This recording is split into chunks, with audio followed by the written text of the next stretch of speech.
Tu sais, il y a des jours où les anciens, nos aînés, même en fin de vie ou en EHPAD, nous rappellent qu'ils n'ont pas perdu la parole loin de là. Alors imagine aujourd'hui, le président de la République et sa femme viennent rendre visite à l'EHPAD. Grand sourire, caméra, discours bien rodé, c'est même sorti dans le journal régional. Et au milieu de la salle, installé dans son fauteuil roulant, Sweet Papy observait tout ça, calme, imperturbable. Sauf que le président en visite à l'EHPAD, il l'a reçu à sa façon. Et j'en ai entendu parler pendant des jours et des jours. Alors parce que parfois la dignité commence par pouvoir encore dire ce qu'on pense, je vais te raconter tout de suite après cette histoire.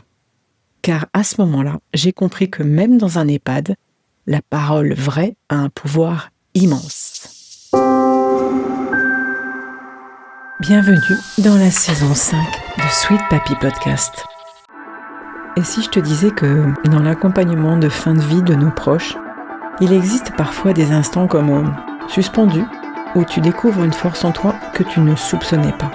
Alors avant que mes souvenirs ne s'effacent, pendant 60 jours, j'espère devenir ton miroir. Celui qui éclaire tes choix, tes fragilités, ta façon d'aimer, que tu sois aidant ou professionnel du soin. Alors abonne-toi pour ne rien manquer de ces instants de passage. Sweet Papy, chaque matin, lisait le journal de la région. Et à chaque fois que le président passait à la télé ou dans le journal, il commentait, il râlait, il grognait. C'était pour moi sa manière à lui de rester citoyen, de garder une place dans le monde, même depuis sa chambre d'EHPAD. Sauf que ce jour-là, lors de la visite du président, Sweet Papy n'a pas mâché ses mots. Entre deux glaces et un regard bien appuyé, il a lancé la phrase que personne n'osait dire. Un vrai clash en pleine salle commune devant tout le monde. Lui, je ne l'aime pas. Et puis il est parti rouler avec le fauteuil roulant jusqu'au bureau de la directrice et a lâché. Qu'est-ce qu'il vient faire ici chez moi, celui-là ? La directrice, surprise, lui montra alors un document comme quoi Sweet Papy était bien chez lui, qu'il ne s'inquiète pas, il était bien propriétaire. Il se calma au bout de quelques minutes lorsqu'il sentit qu'il n'était plus en perte de possession de son bien. Et ce jour-là, quand il a clashé le président en personne, qui bien entendu n'était jamais venu avec son épouse à l'EHPAD, j'ai vu que même en fin de vie, l'esprit vif, la parole reste un soin. Et j'ai compris une chose.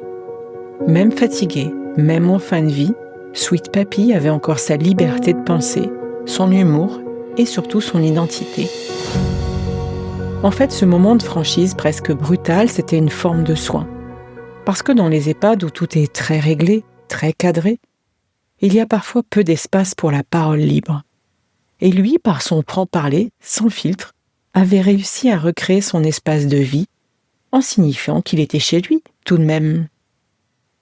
Alors bien sûr, en EHPAD, on apprend 3 piliers essentiels de la présence authentique, et dans ce cas précis, je remercie la directrice qui avait été réellement dans cette présence. Bien entendu, elle a fait l'écoute active, elle a écouté sans juger, sans chercher à corriger ce que disait Sweet Papy, et par cette écoute, elle lui donnait le sentiment d'exister. Elle a repris les mots de Sweet Papy pour vérifier qu'elle avait bien compris, et elle lui a redonné la main sur sa propre parole. Exemple, vous avez l'impression qu'on ne prend pas le temps de vous écouter ? Et puis elle a respecté le silence. En fin de vie ou en perte d'autonomie, les silences sont souvent pleins de sens. Ils permettent à la personne de rassembler ses pensées, d'exprimer autrement. Voilà, c'était un petit épisode un peu spécial où j'espère qu'il t'aidera à comprendre ce qu'est une communication vraie au-delà du faire bien, de redonner aussi une place à la parole des anciens, même quand elle bouscule, l'accepter. Et puis, la prochaine fois que tu iras en EHPAD, transforme cette visite en rencontre pleine de sens. Moi, j'adorais les écouter, dire des choses sans filtre. Voilà, c'était notre moment du jour. Et si tu veux retenir une seule chose de cette histoire, c'est celle-ci. Parfois, il suffit d'un mot sincère mais brut pour réveiller toute une pièce. Alors aujourd'hui, que tu sois soignant, aidant ou juste visiteur, laisse parler ton cœur, écoute sans filtre. C'est souvent là que la vraie rencontre commence. As-tu déjà, toi, entendu une phrase d'un résident ou d'un parent qui t'a fait sourire ou réfléchir longtemps après ? Moi, oui. Viens la partager parce que ces mots, eux aussi, méritent d'être entendus. Et n'oublie pas de me rejoindre sur les liens d'épisodes, je t'emmènerai demain sur un autre terrain, complètement différent, la souffrance spirituelle. Parce qu'elle aussi, elle a quelque chose à nous apprendre. À demain! Si cet épisode t'a touché, inspiré ou donné des pistes pour mieux appréhender les imprévus de la vie, je t'invite à aller plus loin. N'hésite pas à t'abonner à Sweet Papy Podcast pour ne manquer aucun des prochains épisodes, remplis bien évidemment de bienveillance et d'histoires inspirantes. Et puis partage s'il te plaît cet épisode avec quelqu'un qui pourrait en tirer des enseignements précieux. Et surtout, si tu souhaites discuter de ton propre parcours d'aidant, échanger ou découvrir des ressources pour t'accompagner, n'hésite pas à réserver un appel découverte avec moi via le lien qu'il y a dans le descriptif de l'épisode. Sache que ton histoire, ton expérience et tes questions méritent d'être entendues. À très bientôt et prends soin de toi.